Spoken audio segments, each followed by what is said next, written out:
Hey. Hope you're all doing well.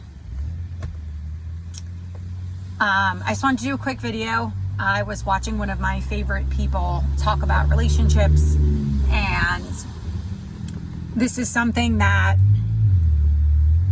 came to my attention after I got myself out of where I feel like a lot of women are, which 9 out of 10 times is understandable, because if you're coming out of abusive relationships, you're coming out of any type of volatility, especially in situations where women are meant to feel unsafe, because we really rely on men for a feeling of safety.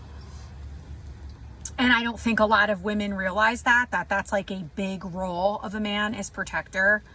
And what I'm about to say touches on that.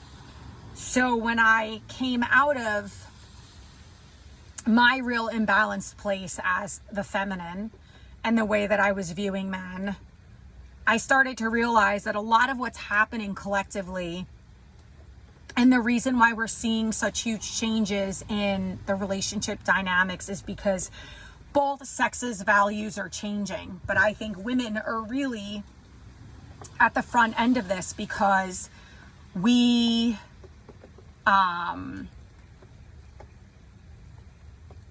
now can make X amount of money. Oftentimes in partnerships, women are making more money than their partner. I'm talking in a heterosexual relationship. And so women aren't relying on men for that.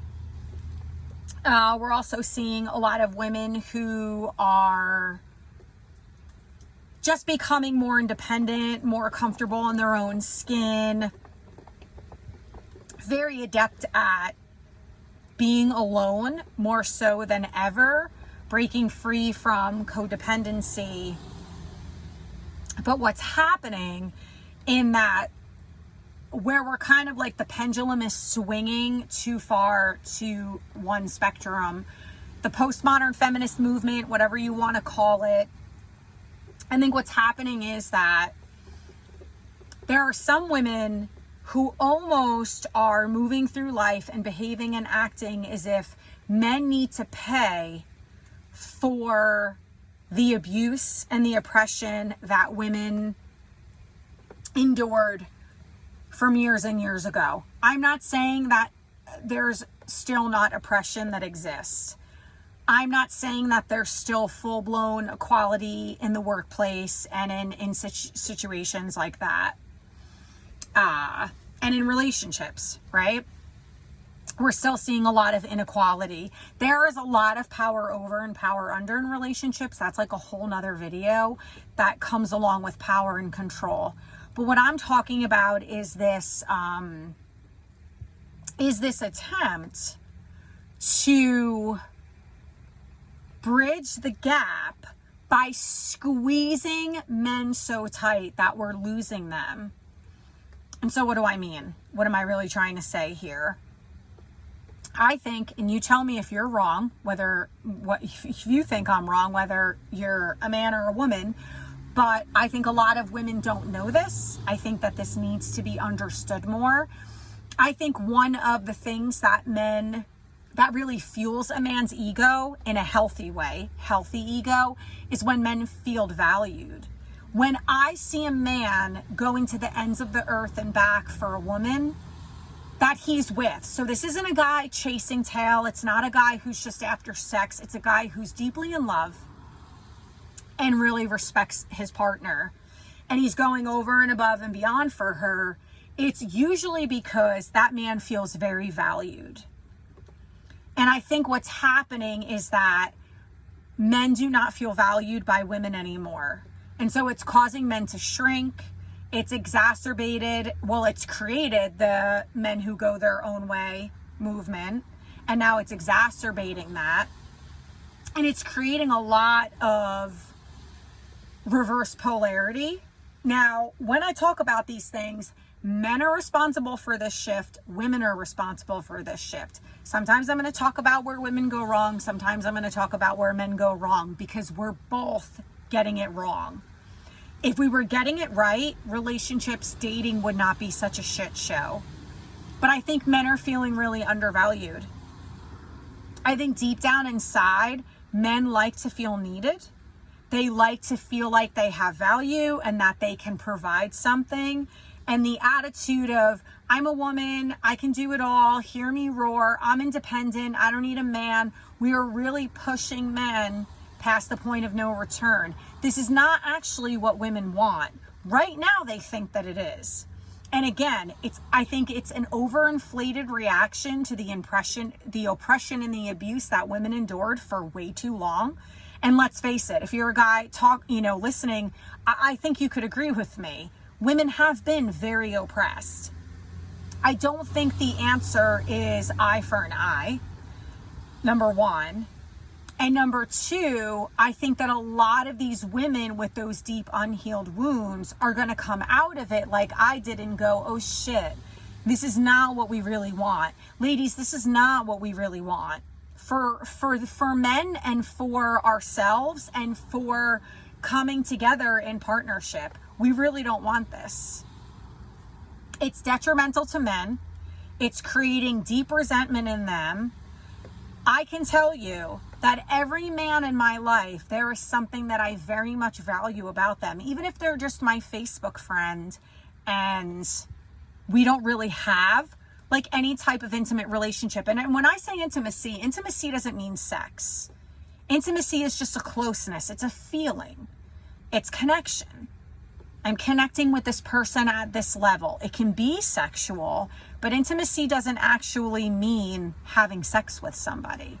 You know, you could be intimate with your friends, and you can have intimate moments with your friends. And so even men that I don't have this full-blown relationship with or friendship with, there are men that I'm friends with on Facebook that I barely talk to, and the only time I'm paying attention to them is if I'm seeing something that I post on Facebook. Like the guy I mentioned in my last video, dating in politics. You know, he's not a bad guy. I'm not ripping this guy apart. I'm just saying that he is so hopped up on politics that it would be really good for him to find a partner who is invested in it as much as he was. I don't want that to be the topic of my conversation all the time. I'd be bored to tears. It's just not for me. It's an important topic, but there's way more things that I want to explore and talk about and all of that stuff. But he's a great guy in a lot of ways. And he holds value in a lot of different ways. This is not somebody that I'm great friends with, just more so Facebook friends, but I can see the inherent value in people. And that's a skill that you can develop. You don't have to agree with everybody.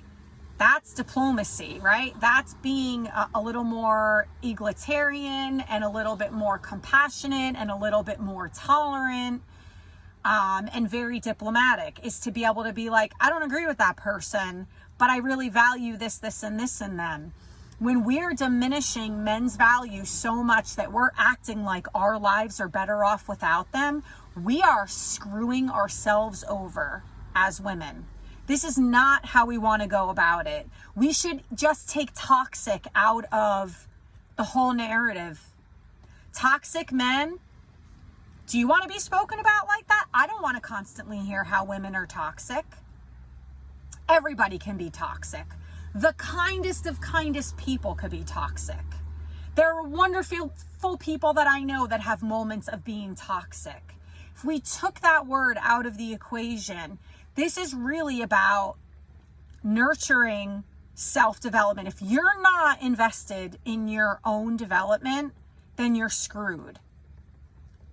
Cultivating self-awareness, high levels of self-awareness, cultivating a deeper sense of conscientiousness, becoming better. That's the goal.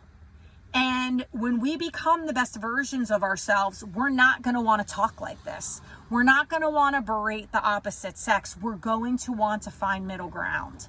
Life is hard enough. We don't need to be beating each other up like this.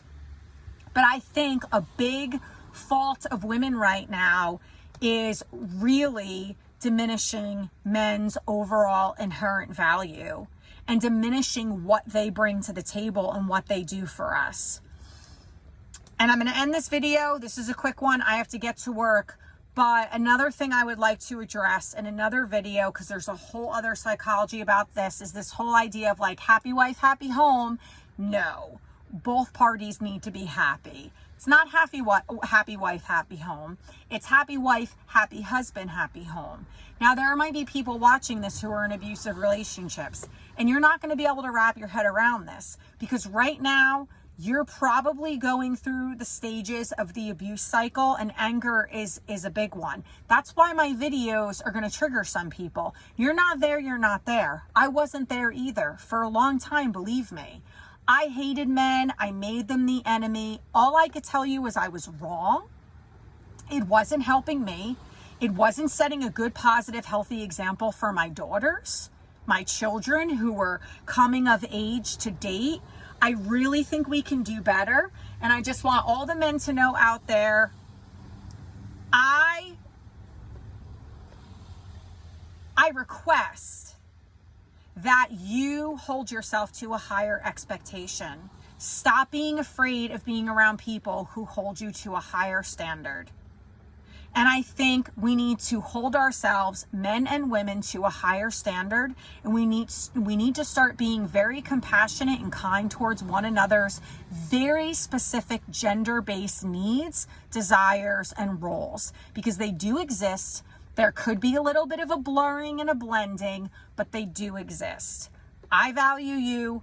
I know what you're capable of. I know what men bring to the table. And I know that my life is way more enriched surrounding myself with good, high quality, loving, kind men.